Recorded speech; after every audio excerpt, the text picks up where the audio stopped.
Historias, entrevistas, crónicas, debates. Sin Carreta.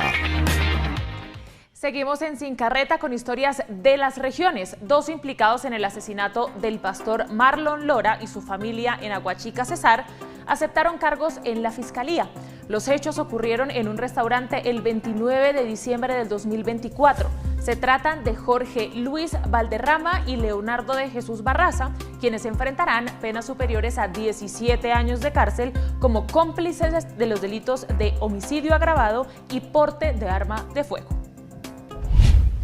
Señalado de asesinar a una mujer en Girardot, fue capturado y además es un adolescente. El menor, presunto integrante de la banda de los Machetero, fue aprehendido por las autoridades y enviado a un centro de internamiento preventivo. Según las autoridades, el crimen quedó registrado en cámaras de seguridad, lo que permitió identificar con facilidad al adolescente, quien también registra antecedentes por el delito de fabricación, tráfico y porte de armas. Tras salirse de la vía oriental en la madrugada, un taxi cayó hacia la parte baja del centro comercial Único en Pasto. El taxi rodó 20 metros por un descenso. 2 personas se encontraron resultaron heridas y fueron trasladadas a un centro asistencial para la valoración médica. El vehículo quedó completamente destruido. Estas y más noticias de las regiones en Noticentro 1. Sin Carreta. Pues como les contábamos al inicio de este programa, después de 2 días de escrutinio, hoy Iván Cepeda anunció que aceptaba los resultados de las elecciones y reconoció que Abelardo de la Espriella es el nuevo presidente de Colombia. Este fue el momento. Por la vida, como lo anuncié oportunamente y en este estadio del escrutinio, he decidido aceptar el resultado que surge de dicho proceso y que señala que Abelardo de la Espriella es el nuevo presidente de la República. Y también para los que se perdieron el inicio de este programa, les contábamos que Iván Cepeda y Aida Quilcue ambos aceptaron su puesto en el Congreso de la República. Iván Cepeda seguirá siendo senador, como lo ha venido siendo desde hace más de una década, y Aida Quilcue seguirá en la Cámara de Representantes, en donde también ha tenido una larga vida política. Y para hablar de cómo quedó este proceso electoral y que quede claro lo limpio y adecuado que fue, Alfonso Espina habló con Eloy García, que es un experto constitucionalista y un observador electoral. Muy buenas noches, pues continuamos en estos días analizando lo que pasó y lo que está pasando en Colombia a raíz de las elecciones presidenciales del fin de semana. Por eso nos acompaña nuevamente, es un gusto tenerlo acá, el maestro Eloy García. Él hace parte de las personas que desde otros países, en este caso España, vienen a observar el proceso electoral en Colombia. Y por eso Eloy quiero abrir preguntándole cómo vio y cómo está viendo el proceso electoral de Colombia. Desde el punto de vista del proceso electoral lo veo impecable. Es un proceso irreprochable, como hace mucho tiempo en Colombia, y llama la atención que funciona mejor incluso que en otros países europeos. ¿Cómo cree que está esa situación de tensión de los dos extremos ideológicos de la derecha y la izquierda tras lo que pasó el fin de semana? Bueno, la tensión política es consecuencia, contrariamente a lo que pueda parecer, es algo sano. El problema es canalizarlo. La tensión política se genera por las diferencias de ideas entre los sujetos sociales que se convierten en sujetos políticos. Y desde ese punto de vista, pues la institucional está viva. Pero la tensión política continúa en la medida en que iba a continuar, en la medida en que hay diferencias de criterios sobre cómo debe de ordenarse la vida de la sociedad colombiana. Y esas diferencias llevan a choques. Lo que pasa es que los choques en la política, como en la familia y como en la vida, son normales siempre y cuando no revienten ni la familia, ni la vida, ni la política. Y ese es el verdadero problema. ¿Y cómo ve ese panorama político, eso que usted está diciendo hoy, del cambio de las elecciones? ¿Realmente configuró un nuevo mapa político en Colombia? Sí, creo que en Colombia se ha producido la entrada en el siglo XXI. Es decir, hemos dejado atrás el siglo XX y las fuerzas políticas, las necesidades, la sociedad es otra. Esto no se ha producido de la noche a la mañana. Lo que sí que se ha producido de la noche a la mañana es darnos cuenta de la situación. Y entonces en estas elecciones hay un poco pues, la concretización y la consumación de ese fenómeno de cambio. que afecta, en primer lugar, ya hace mucho tiempo que afecta a la sociedad. Para que nos entiendan mejor los televidentes, ¿qué cambio hay de lo que era el estado de cosas siglo XX con el que usted nos plantea ahora siglo XXI?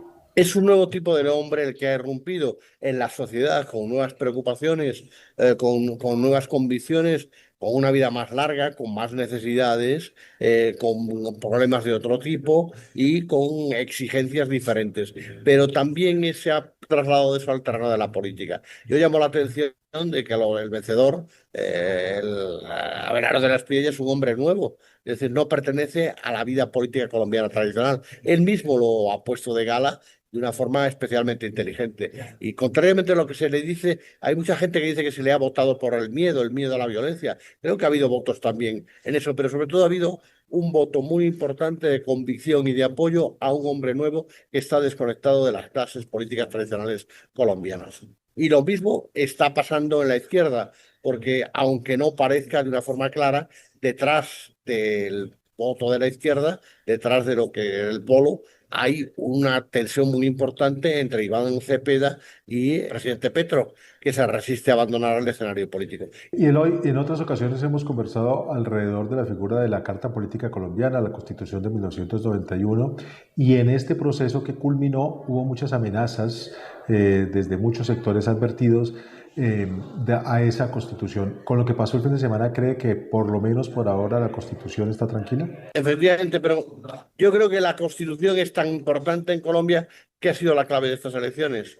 Eloy García, observador internacional, experto en asuntos constitucionales y políticos, y nuevamente acá personaje en el Canal 1. Eloy, muchas gracias por acompañarnos. Alfonso, a tu disposición, gracias y enhorabuena no solamente por este programa, sino enhorabuena por estar en todos los problemas candentes de Colombia. Colombia necesita personas, periodistas, intelectuales, economistas que quieran discutir y dialogar no con las armas, sino con la palabra, porque el debate va a ser el punto de referencia de la Colombia de los próximos 4 años.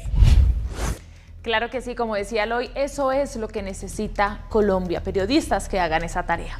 Pues bueno, como les contábamos, las elecciones no terminan cuando se conoce el ganador.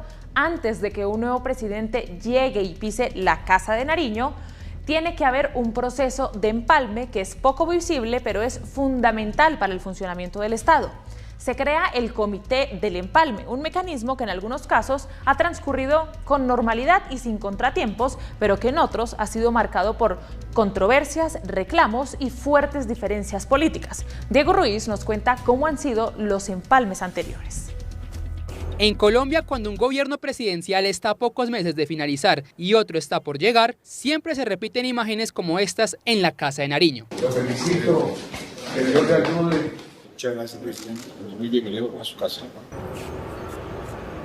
Cada vez que un presidente resulta electo, no asume inmediatamente el poder días después, sino que lo hace hasta el próximo 7 de agosto. ¿Qué ocurre en ese periodo de tiempo entre la elección y la posesión presidencial? Es allí cuando comienza a conformarse el Comité de Empalme. Este comité está integrado por miembros del gabinete ministerial y otros funcionarios designados por el presidente saliente. También participan delegados del presidente electo, generalmente personas de confianza, expertos técnicos y quienes podrían asumir ministerios o direcciones de entidades una vez inicie el nuevo gobierno. El gobierno saliente debe entregar la información de los más de 23 sectores que existen en el gobierno nacional, más de 200 entidades, información jurídica, financiera, contractual, planes y proyectos, temas que se encuentran en este momento en litigio, pero además anteproyecto de presupuesto del 2027 y toda la información que sea necesaria para que el gobierno entrante pueda hacer esa labor tranquila y ordenada de la toma de poder el 7 de agosto. El último empalme entre los gobiernos de Iván Duque y Gustavo Petro fue uno de los más comentados de los últimos años, debido a las marcadas diferencias políticas entre ambos mandatarios. Una de las imágenes que más llamó la atención y causó polémica en redes sociales fue el gesto de la entonces vicepresidenta Marta Lucía Ramírez cuando Francia Márquez saludó a las trabajadoras de aseo del despacho vicepresidencial. Algunos empalmes han terminado en cartas de reclamo, disputas políticas, crisis institucionales o incluso presidentes que abandonaron su país antes de entregar el poder. En Estados Unidos, la transición entre Barack Obama y Donald Trump fue considerada una de las más inusuales, no solo por las diferencias ideológicas entre ambos, sino que Trump despidió al líder de esta transición y durante este proceso se intensificaron las acusaciones de interferencia rusa en las elecciones según informes de inteligencia, generando desconfianza y complicando el ambiente. Y siguiendo en ese mismo país, el empalme entre Donald Trump y Joe Biden fue uno de los más turbulentos. Trump se negó durante semanas a reconocer la victoria de Biden, retrasando reuniones y limitando el acceso del equipo entrante a la información gubernamental. En Brasil, durante la transición entre Jair Bolsonaro y Luis Ignacio Lula da Silva, Bolsonaro salió del país rumbo a Estados Unidos antes de la posesión presidencial de Lula y no participó de la tradicional entrega de la banda presidencial. En una mesa como estas, pero en el Palacio Nariño, se van a sentar miembros del gobierno Petro y las personas que designe Abelardo de la Espriella para el Comité del Empalme. Será un proceso tranquilo, se superarán las diferencias ideológicas y políticas. Con la cámara de Eri González, Diego Alejandro Ruiz, Sin Carreta.